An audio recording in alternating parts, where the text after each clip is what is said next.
So let's kick straight into it. So question 1. The administration of amiloride may be beneficial for which of the following situations? Is it A, a genetic defect for the thick ascending limb luminal potassium channel, ROMK? A genetic defect for the epithelial sodium channel, an inactivating mutation? Genetic defect for the 11-beta hydroxysteroid dehydrogenase enzyme? A genetic defect from fusion of portions of the 11-beta hydroxylase gene and the aldosterone synthase gene? Or a genetic defect for the epithelial sodium channel, an activating mutation?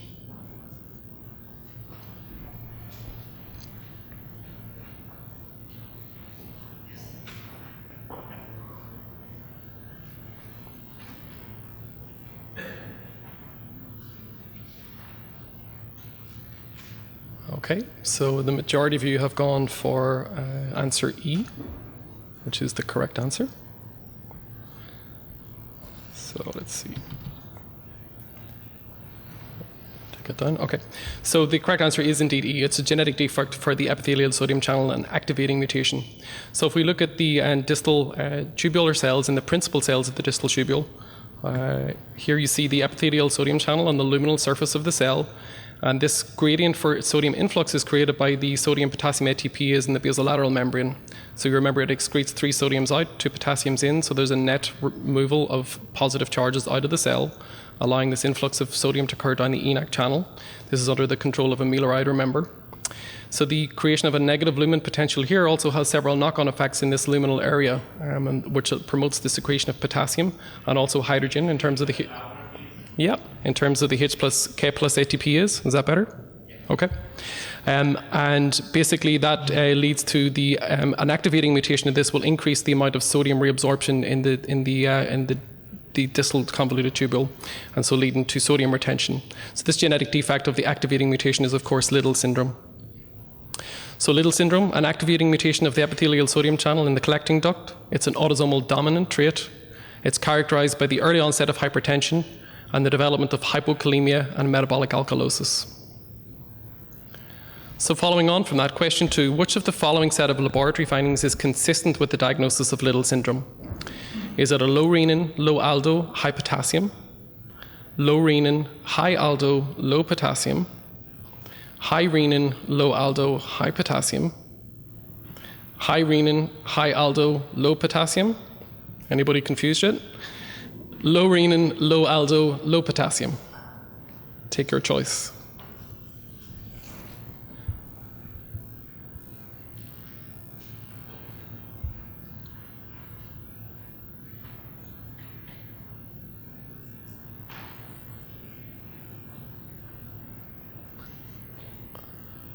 Okay, so the majority here have gone for E, but a little bit more of people choosing different choices. So are the numbers in parentheses the number of people who vote? Come on, guys. There's only a small percentage of you are actually voting here.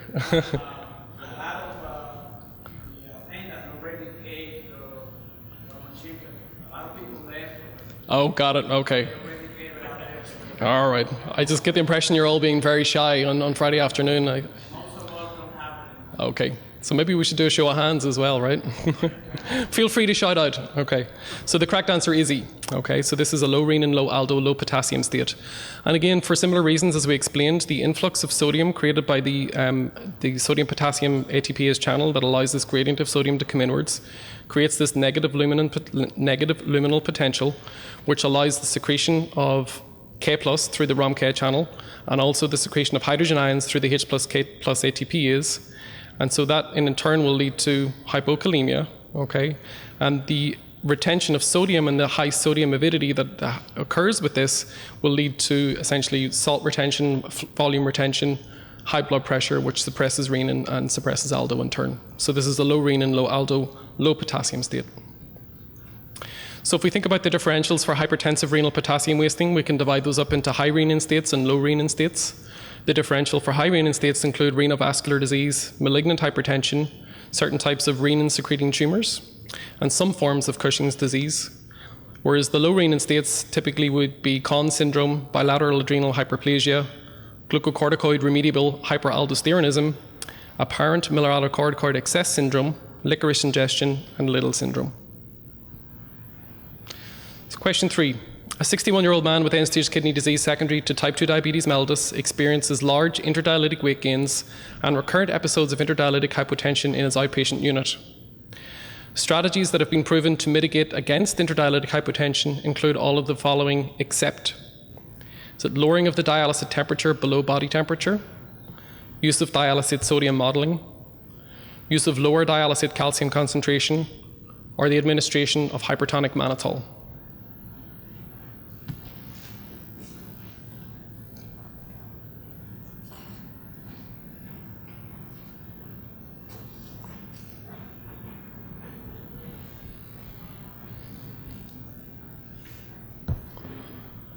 Okay, and so most of you picked C, and some picked D. Okay, so the correct answer is C. Okay.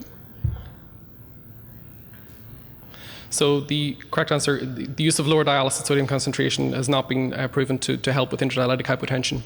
There are several definitions of interdialytic hypotension. Probably one of the most commonly cited ones is that of the National Kidney Foundation, the KDOQI guidelines, which defines interdialytic hypotension as a drop in systolic blood pressure of 20 millimeters mercury from the pre-dialysis blood pressure accompanied by patient symptoms. It is estimated to complicate up to 1/3 and even up to 1/2 in some series of outpatient treatments. And various strategies have been proven to reduce the frequency of interdialytic hypotension, including the use of sodium modeling, the use of cooled dialysate, where the dialysate temperature is cooled below that of the body temperature, sometimes isolated ultrafiltration, although the evidence there is a little more shaky, the administration of hypertonic fluids, such as hypertonic saline or hypertonic mannitol, vasopressin infusions, and higher dialysate calcium. So you get better blood pressure stability by the use of higher, not lower dialysate calcium. So question 4, which of the following statements regarding cooled dialysate is true? Cooling the dialysate increases stroke volume. Cooling the dialysate increases systemic vascular resistance. Cooling the dialysate is associated with decreased circulating norepinephrine concentrations. Cooled dialysate is associated with reduced dialysis adequacy.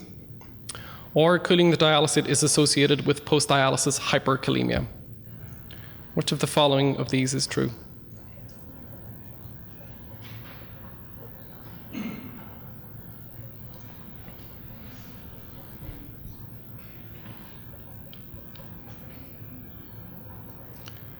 Okay, so the majority here, or vast majority, are choosing B, okay, which is the correct answer.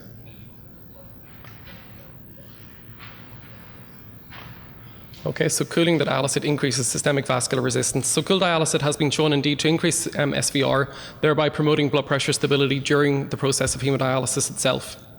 Despite the concerns of centralization of blood flow, previous studies have not shown any decrease in dialysis adequacy associated with the use of cooled dialysate therapies. Small studies in outpatients have noted a reduced frequency of myocardial wall motion abnormalities and reduced frequency of cerebral white matter changes over a 6-month period associated with the use of cooled dialysate versus not. The major patient symptoms with cooled dialysate strategies are shivering, which can be quite profound, and if you attend in the dialysis units often enough, you'll get patients complaining incessantly about cooled dialysate. So it is a major drawback to this strategy. But it does work pretty well. So question 5, a 45-year-old man has been vomiting for 2 days. He has orthostatic hypotension and a serum potassium of 2.9 milliequivalents per litre. The blood pH is 7.54. His urine pH is 6.8. Which of the following statements is false? His urine sodium concentration is greater than 25 milliequivalents per litre. His urine potassium concentration is greater than 15 milliequivalents per litre. The urinary anion gap is positive. The hypokalemia is mostly due to gastric losses from his vomiting. Or the serum bicarbonate is greater than 30 milliequivalents per litre. Which of those statements is false?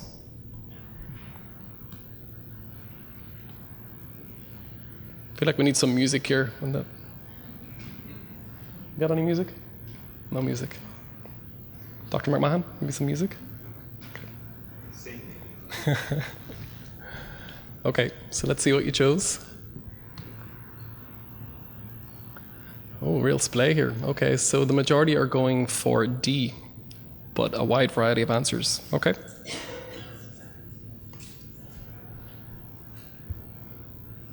So the correct answer is D, that the hypokalemia is mostly due to gastric losses. That statement is false. So let's think about vomiting and the serum potassium. So remember that the potassium concentration in gastric fluid is relatively low compared to other parts of the GI tract. So the K concentration in gastric fluid is only around 5 to 10 milliequivalents per litre.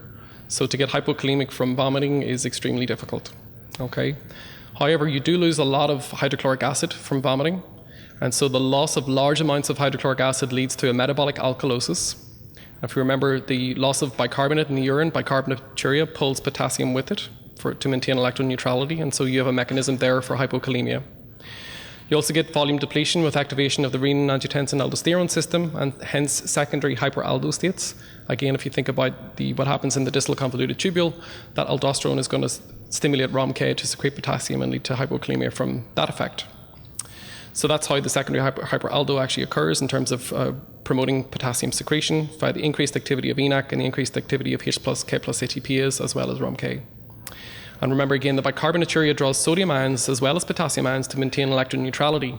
So the old adage of looking at the urine sodium in states of volume depletion for an indicator of true volume depletion does not apply in states of metabolic alkalosis, because the urine sodium may actually be higher than expected. However, in this case, you can look at the urine chloride concentration. So the urine chloride is often a useful strategy to think about volume depletion in the setting of metabolic alkalosis. In terms of the assessment of renal potassium losses, so if you're dealing with a patient of hypokalemia, you want to assess for renal loss. You measure it, first of all. We'll talk about how to do that. But if you have a decreased renal potassium losses, i.e. the kidneys are appropriately conserving potassium, then the differential includes transcellular shifts versus extrarenal losses. If you do, in fact, have increased renal potassium loss, then you should go down your physical exam, assessing blood pressure, orthostatic hypotension, effective arterial blood volume.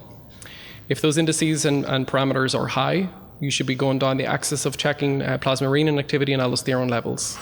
And here the differential, the mouth-watering differential of renin and aldo differential states. So high renin, high aldo, again the differential being renal artery stenosis or reninomas, low renin, high aldo from adrenal adenomas, bilateral hyperplasia or GRA, and low renin, low aldo states from Cushing, Same, Liddle, and some of these other enzymatic deficiencies in that axis. If you assess your blood pressure, effective arterial blood volume, you find it to be low, you should look at the serum bicarbonate. If the serum bicarbonate is also low, the differential includes proximal and distal renal tubular acidoses. And if the serum bicarbonate is high, then we go to our old friend here, the urine chloride. If the urine chloride concentration is low, you think about vomiting, the loss of non-reabsorbable anions, such as high-dose ticarcillin.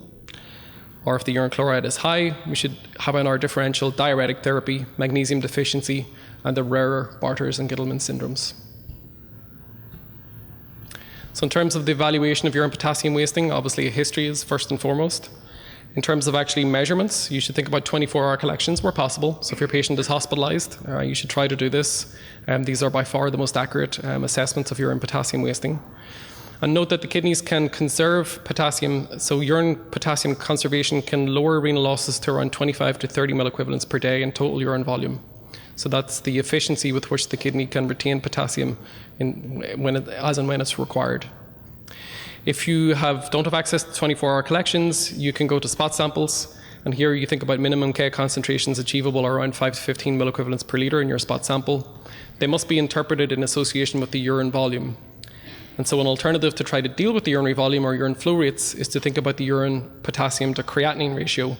And here values less than 13 milliequivalents per gram suggest non-renal losses. So if your urine potassium to creatinine ratio is low, it suggests that your kidneys are appropriately conserving potassium, and you should think about extrarenal losses of potassium. You may also want to look, or at least if you go to many of the old textbooks, to look at the transtubular potassium gradient.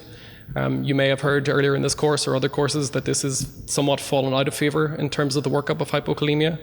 But for historical context, if you do see it, the formula is there, the urine potassium divided by the serum potassium times the plasma osm over the urine osm. There are certain caveats with the interpretation of the TTKG. The urine sodium level should be greater than 25 milliequivalents per litre, so that potassium secretion is not limited by distal sodium delivery. Okay, and also the urine osm should be greater than the plasma osm in terms of accurate interpretation of the TTKG. So just a couple of caveats to keep in mind if you ever do want to measure that. So question 6. A 32-year-old male with a known history of alcoholism and substance abuse is brought to the emergency department. He has been drinking heavily for the last week and admits to several episodes of vomiting per day for the last 3 days. He is hypoglycemic on admission and is treated with normal saline, thiamine, and glucose. And 4 hours later, he developed a generalized tonic-clonic seizure. What is the most likely cause of this event? Is it hypernatremia from his saline infusion, lowering of his ionized calcium as his metabolic alkalosis corrects, hyperglycemia from administered glucose solutions, hyperkalemia from correction of his metabolic alkalosis, or hypophosphatemia from stimulation of insulin release?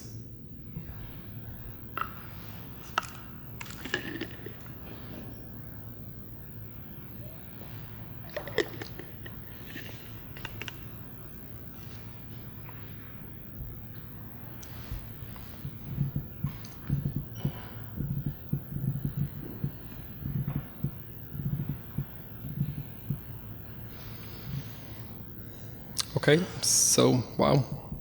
So of those who have the ability to answer, about half of you have chosen B and half have chosen E. Okay. So the correct answer is E. So this is hypophosphatemia from stimulation of insulin release. So this patient most likely develops severe hypophosphatemia as a result of insulin release in response to the administered glucose. So this is essentially refeeding syndrome.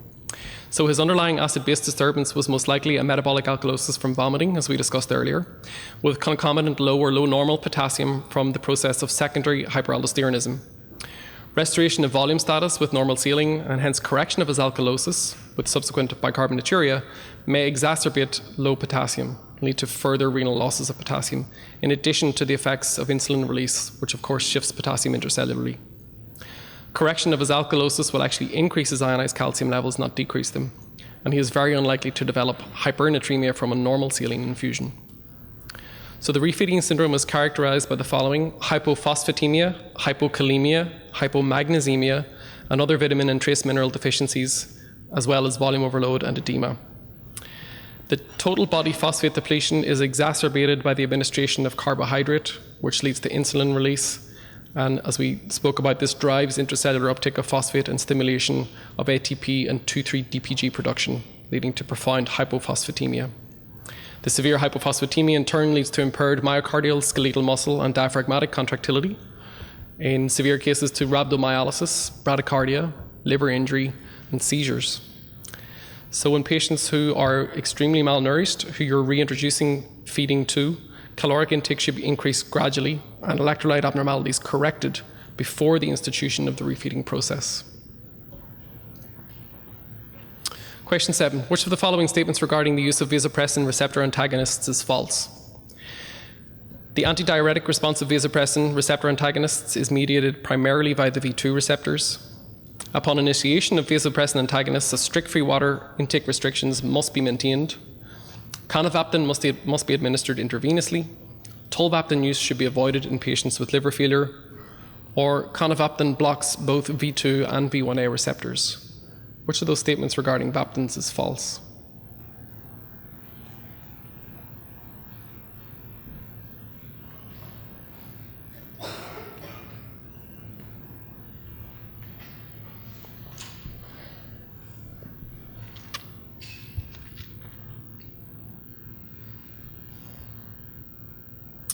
Okay, so most of you chose B, which is the correct answer. Okay. So, can you get rid of the graph, please? Thanks. Okay, so upon initiation of vasopressin antagonists, strict free water restrictions must be maintained. That is absolutely incorrect. Okay, so upon initiation of vaptans, you must relax free water restrictions. Okay. If we think about the pathophysiology or the physiology behind vasopressin agonists, there are 3 major subtypes of receptors upon which vasopressin acts. The V1A receptors are found in the vasculature and responsible for vasoconstriction. V1B mediate ACTH release, and the V2 receptors, mostly in the kidney, are responsible for antidiuresis. So V2 receptor antagonists or vaptans should not be used in patients who are hypovolemic. And recent concerns have actually limited tolvaptan use to a maximum of 30 days and advised avoidance in patients with liver disease. If we think about the molecular physiology of this, if we look at the basolateral membrane, where we have the V2 receptor here, arginine vasopressin comes along, binds to that receptor. Stimulation of the cyclic GMP protein leads to activation of adenyl cyclase, which converts ATP to cyclic AMP, and via this intracellular cascade ultimately leads to translocation of the vesicles that contain the aquaporins up to the apical membrane.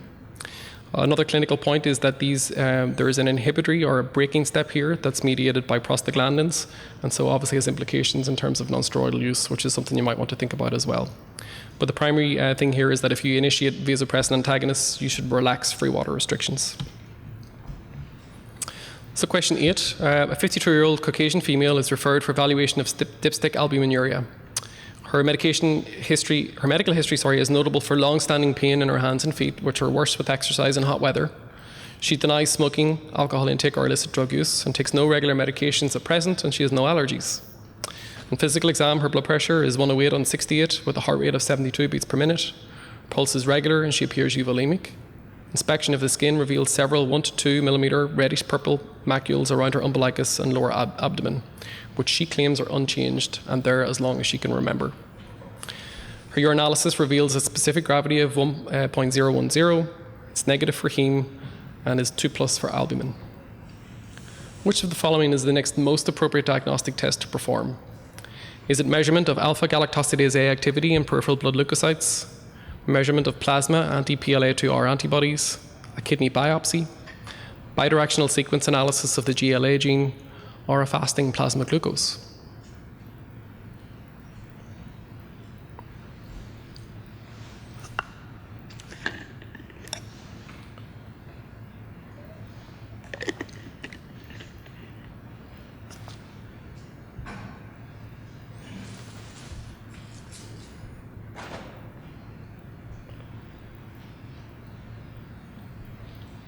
Interesting. Okay, so what's this patient got? Fabry's disease, okay. All right, so the correct answer here is actually D, okay. So this presentation should raise the concern for Fabry's disease, which is an X-linked multi-system disorder. Mutation in the GLA gene coding for the alpha-galactosidase enzyme leads to accumulation of globotriacylceramide in all types of cells. The presentation clinically includes acroparesthesia, autonomic neuropathy, stroke, LVH, proteinuria, chronic kidney disease, GI symptoms, angiokeratoma, corneal whorls, and impaired sweating. So truly a multi-system disorder. The trick here is that females can have varying degrees of involvement depending on the proportions of affected versus unaffected X chromosomes. So they essentially have a certain amount of mosaicism in terms of their X chromosomes. So for females, the next recommended step actually involves mutational or genetic analysis of the GLA gene.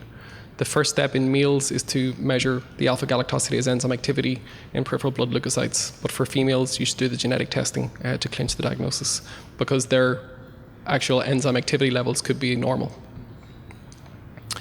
So in terms of the other potential answers here, the neuropathy would not be typically associated with membranous nephropathy, which was the anti-PLA2Rs.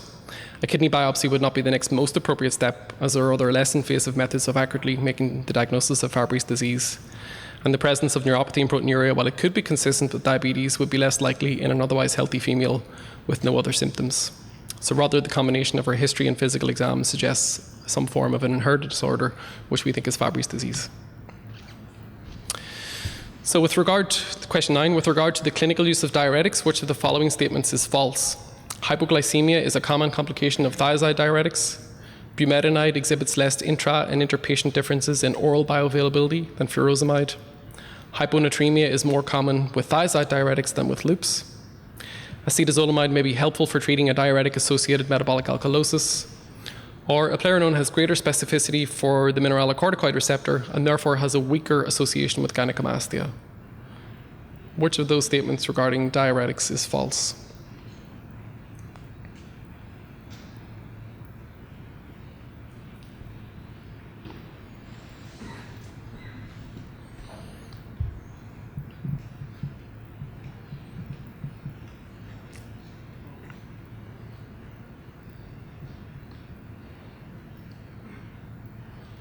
Okay, so most of you chose A.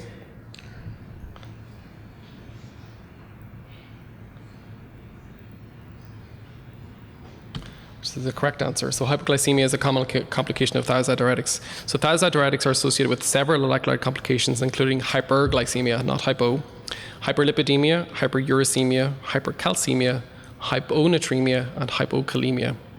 Loop diuretics, on the other hand, are associated with hypocalcemia, hypokalemia, and hypomagnesemia.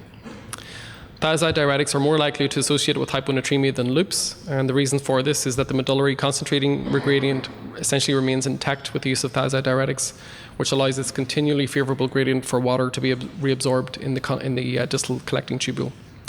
So hypoglycemia is not with thiazides. That was the trick part of this question.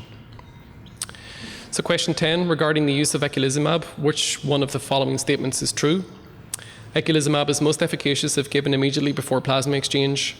Eculizumab is not indicated for the treatment of paroxysmal nocturnal hemoglobinuria. Supplemental dosing is not required for patients receiving FFP. Patients receiving eculizumab should be vaccinated against meningococcus. Or eculizumab is a humanized monoclonal IgG antibody that binds to complement protein C3. Which of the following statements regarding eculizumab is true?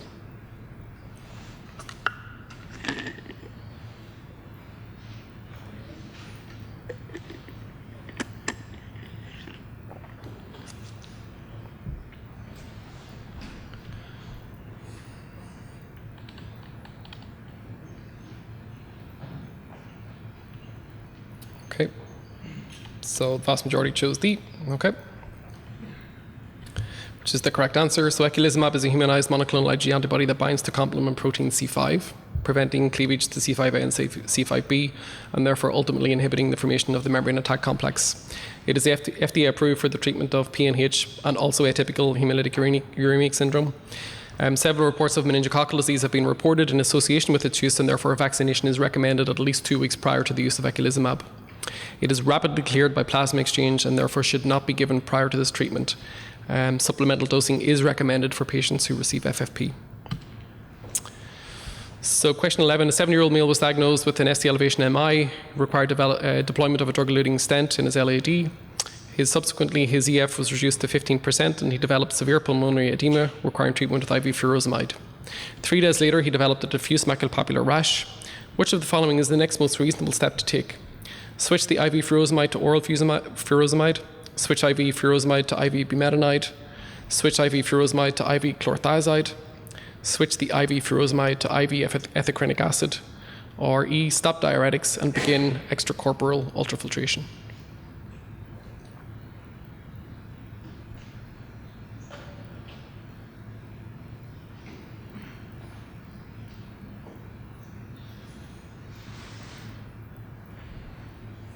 Okay, so the majority chose D, which was to switch to ethacrynic acid, which is the correct answer. So you guys know it all. So furosemide and its related molecules contain a sulfa group. Okay, and so this is most likely a sulfa allergic reaction. And so the original loop diuretic ethacrynic acid, which is shown here on the right, does not contain a sulfa group and so should not cause problems for patients with sulfa allergies. A thiazide diuretic is unlikely to be efficacious enough in this clinical scenario of pulmonary edema and volume overload, and ultrafiltration is more invasive when other more conservative measures could indeed be considered first. Question 12. Midodrine is increasingly used off-label to reduce the frequency of interdialytic hypotensive events. Which of the following statements is true regarding midodrine? Midodrine is highly protein-bound. The active metabolite is an alpha-1 agonist, which causes an increase in arteriolar and venous tone. The peak onset of action is within 10 minutes of oral administration. Midodrine is associated with a reflex tachycardia, or the oral bioavailability is poor and it should not be administered with food. Which of those statements is true?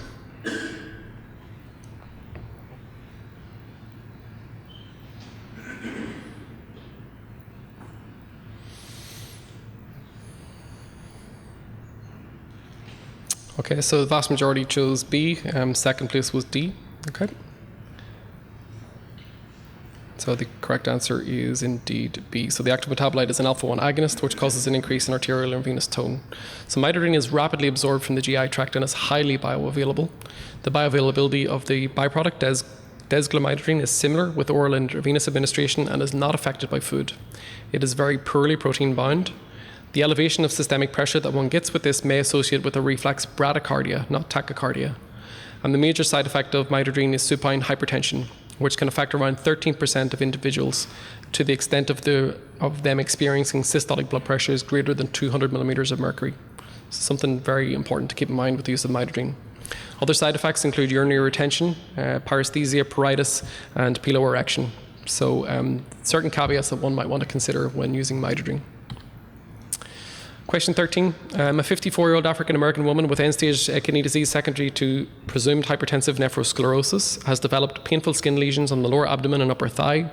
The biopsy was consistent with calcific uremic arteriopathy, and she was commenced on sodium thiosulfate therapy. Which of the following statements regarding this treatment is false? So thiosulfate is associated with the development of a metabolic alkalosis. Thiosulfate may be associated with excess sodium loading during hemodialysis. Headache is a common side effect. Thiosulfate is dialysable and should only be given towards the end of dialysis. Or thiosulfate can be injected intralesionally to minimize systemic side effects. Which of those statements is false?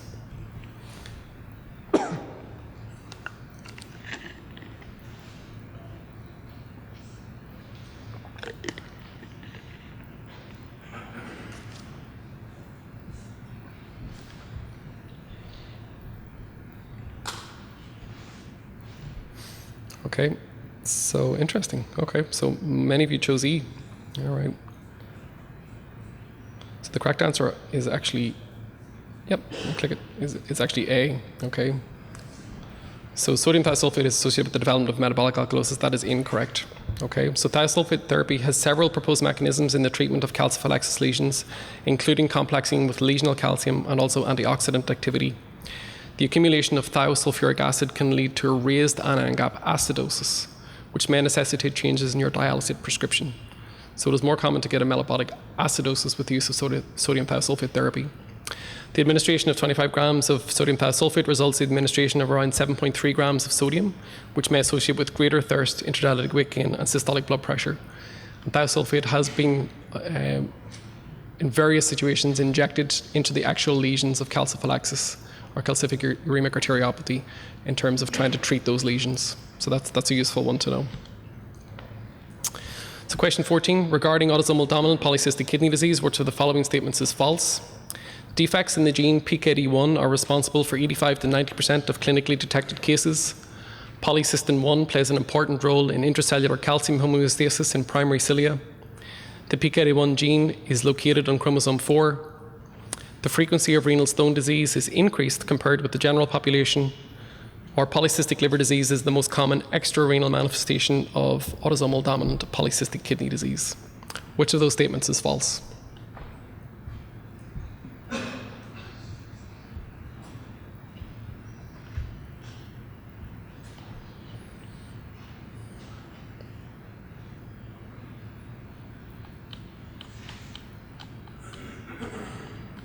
Okay, so the majority of you chose C. Yep. So that is the correct answer for the question. So ADPKD affects between 1 in 100 and 1 in 1,000 individuals. The PKD1 gene is located in chromosome 4 and codes for polycystin 1. The PKD2 gene is located in chromosome 16. I think that's the other way around, actually. Both are present in primary cilia and are thought to regulate calcium flux in response to mechanical stimuli. Renal stone disease is estimated to occur in around 20% of individuals, so much more common than the general population.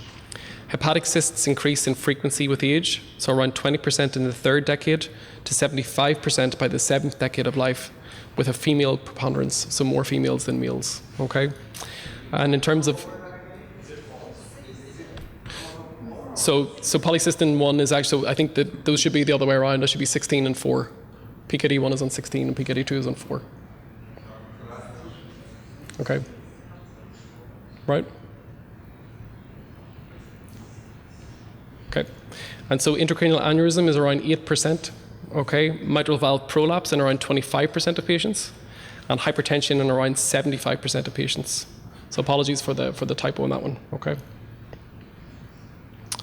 So regarding Alport syndrome, question 15, which of the following statements is false?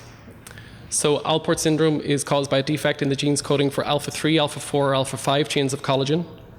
Ocular manifestations may include anterior lenticonus, The autosomal dominant form has a faster rate of progression than the X-linked form. The anti-glomerular basement membrane antibodies may develop post-transplant but are typically not directed against the good pasture antigen. Or lamellation of the glomerular basement membrane may be found on electron microscopy evaluation of a renal biopsy.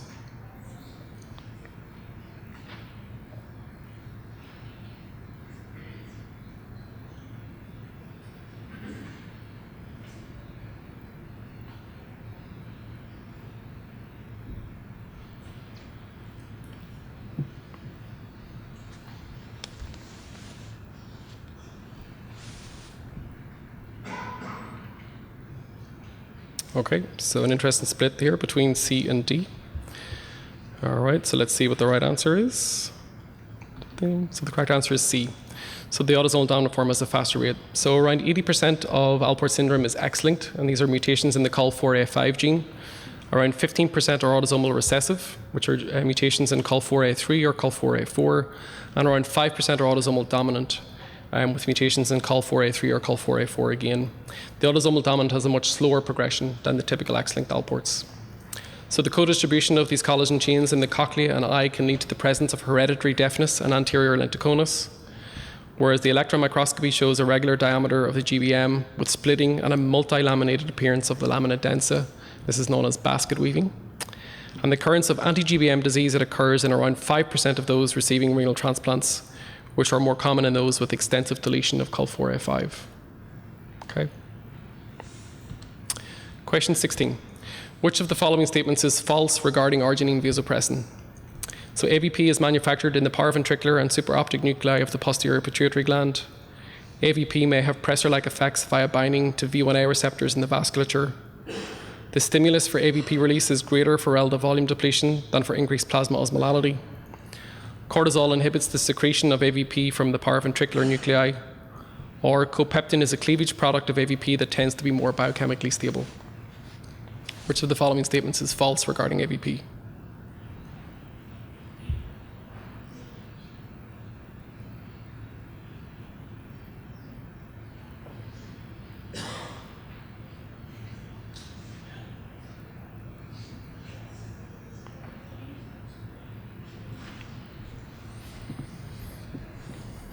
Okay, so sorry, this was a really bad trick question for you all.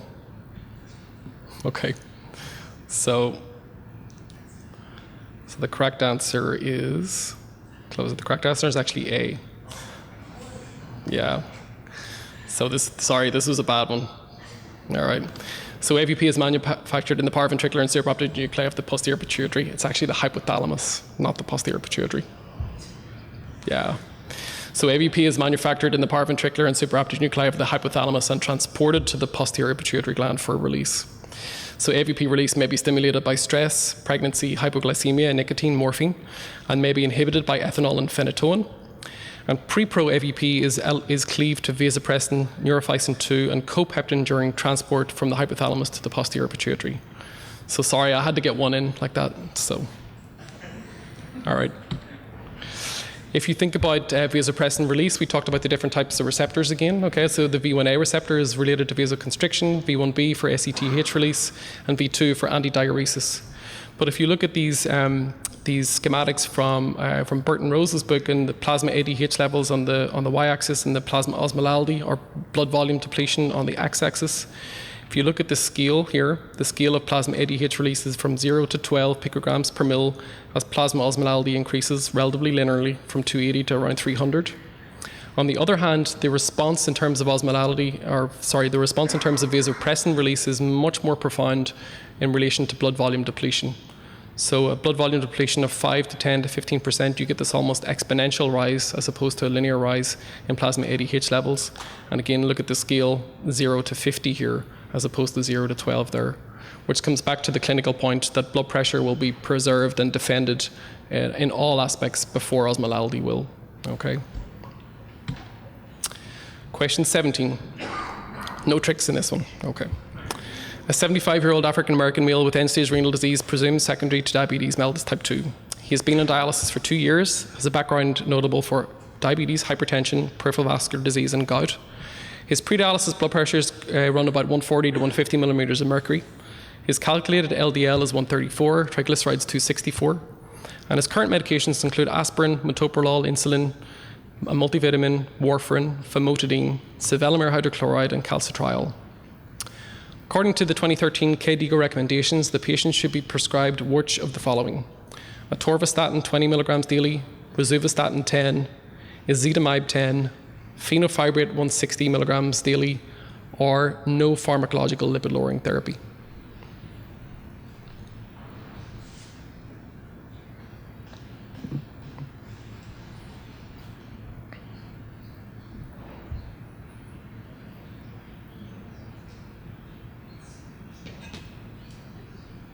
Okay, so we have a fairly even split between A and E, and the correct answer is actually E here.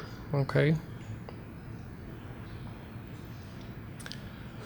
So this dialysis patient, okay, who's not on a statin, all right, so there are 3 major studies that are related to lipid management in patients with end-stage renal disease. The first is the 4D study, which looked at around 1,200 type 2 diabetic patients with elevated baseline LDLs. They compared atorvastatin 20 versus placebo, and over a median follow-up of 4 years, there was no difference in the primary outcome of cardiovascular death, non-fatal MI, or stroke. Okay. In some subgroup analysis, they did see a reduction in cardiac events, but also a paradoxical increase in stroke risk. And in a further subgroup analysis, a reduction in the primary outcome was evident for those with a baseline LDL of over 145 milligrams per deciliter. Again, the caveat of all these subgroup analyses, they were not part of the pre-specified primary outcomes, and so the study was underpowered for these. The Aurora study analysed almost 2,800 hemodialysis patients not previously on a statin, and they randomized them to rosuvastatin versus placebo, a median follow-up of almost 4 years, and again found no difference in the primary outcome of the composite of cardiovascular death, non-fatal MI, or stroke. There was a subgroup analysis again of diabetics that showed a potential benefit, but here as well there was a slightly higher incidence of hemorrhagic stroke with the use of rosuvastatin, although again the numbers of patients affected were quite small, 12 versus 2 out of almost 2,800 patients. And finally, the SHARP study was a combined CKD and dialysis study of around 9,000 patients, of which the dialysis portion were around 3,000 of those patients, with no history of MI or coronary revascularization in the past. And they were randomized to simvastatin 20 plus ezetimibe versus placebo, with a median of almost 5 years of follow-up. But again, they found no significant difference in the incidence of atherosclerotic cardiovascular events. Again, this study was not powered to look at the specific subgroup of dialysis patients out of the overall population. But those are the 3 studies that really have guided us in terms of lipid management for dialysis patients. So the KDIGO 2013 guideline reads as follows: in adults with dialysis-dependent CKD, we suggest that statins or statin-ezetimibe combination not be initiated. In patients already receiving statins or statin-ezetimibe, at the time of dialysis initiation, we suggest these agents be continued. And note, for hypertriglyceridemia, KDIGO recommends non-pharmacological therapy for fasting triglycerides over 500 milligrams per deciliter, and consideration of drug therapy only if your triglyceride levels get over 1,000 milligrams per deciliter. So there's really, a lot of work to do in terms of lipid management and prognostication in dialysis patients. So question 18, a 41-year-old woman presents with a 3 to 4 month history of fatigue, dyspnea, and muscle aches. A workup reveals a high serum ACE and hilar lymphadenopathy, and a lymph node biopsy confirms the diagnosis of sarcoid. Her labs were notable for a sodium of 159, potassium of 3.3, chloride of 123, bicarb of 22, BUN 24, creatinine 0.93, and a serum osm of 321 milliosmoles per kilo. Her urine sodium was 146, urine potassium 76, urine chloride 189, her urine osm was 1103. So what is the most likely cause for her hypernatremia? Is this nephrogenic diabetes insipidus due to hypercalcemia? Is it SIADH, central diabetes insipidus, central hypodipsia, or an overdose of sodium chloride tablets?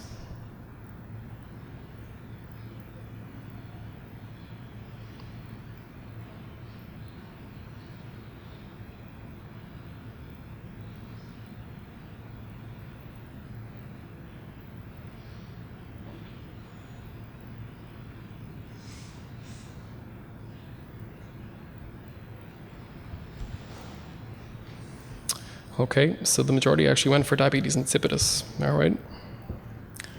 So let's see. So the correct answer is actually central hypodipsia. So if you pay close attention, there was no mention of thirst in this lady's history.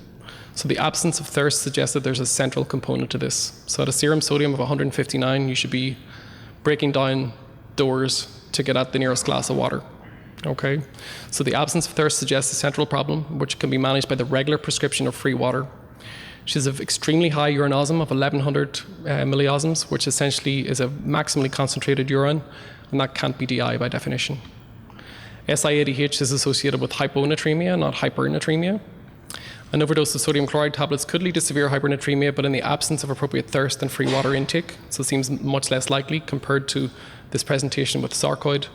And the commonest causes of central hypodipsia are tumours, particularly craniopharyngiomas, but also anterior communicating artery aneurysms and sarcoidosis, which this lady had.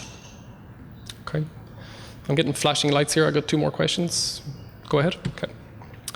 So question 19, a 35-year-old man with a history of end-stage renal disease secondary to polycystic kidney disease and a renal transplant 2 years ago presents to the ED with diarrhea for the past 5 days. His current medications include tacrolimus, MMF, loperamide, and trimethoprim sulfamethoxazole.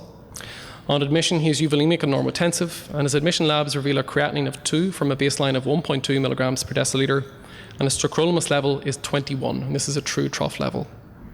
What is the mechanism for the transient increase in tacrolimus levels seen in this patient?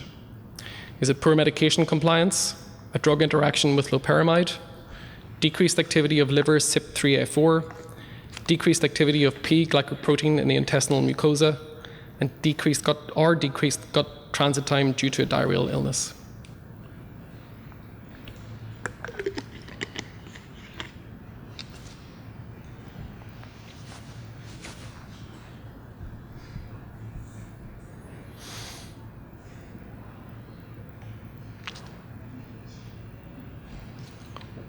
Okay, so the majority chose D, which is correct. So tacrolimus has a low oral bioavailability, and approximately 20% reaches the bloodstream for 3 main reasons. One is that there's significant first-pass metabolism in the liver by the cytochrome P450 system. There's also local metabolism by CYP3A4 in the intestinal mucosa. And finally, transport out of intestinal cells into the lumen is regulated by P-glycoproteins. So in patients with inflammatory diarrhea, the latter processes are downregulated in enterocytes, allowing for both increased absorption and decreased gut metabolism of tacrolimus. This in turn causes increased drug levels despite the higher gut transit times related to the diarrheal illness. So after resolution of diarrhea, these mechanisms reconstitute, and generally the tacrolimus levels go back to where they were. So final question, question 20. A 29-year-old lady with a history of polysubstance abuse and epilepsy presents in status. Phenytoin and propofol at 5 milligrams per kilo per hour were commenced. She was intubated and ventilated. And on hospital day 4, her labs were as follows. She has a CPK of 100,000, BUN is 22, creatinine 1.8, sodium 136, potassium 5.4, chloride of 100, bicarb of 8, lactate of 8, and a pH of 7.2. Her blood pressure is 130 on 60, heart rate 85, temperature is 98 Fahrenheit, and her ECG reveals a new right bundle branch block. What is the most likely diagnosis? Is this seizure-induced rhabdo, propofol infusion syndrome, septic shock, neuroleptic malignant syndrome, or phenytoin-induced rhabdo?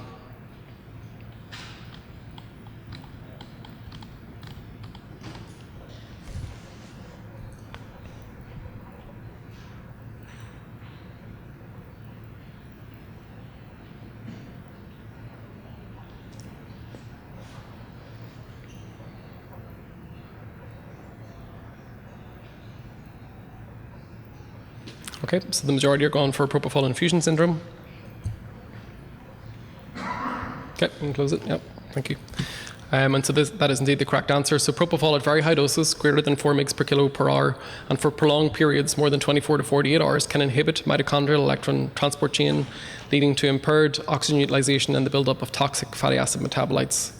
So the diagnosis is made in the presence of 3 of the following: lactic acidosis, rhabdomyolysis, cardiac dysfunction, acute kidney injury, hyperlipidemia, generally within 3 days.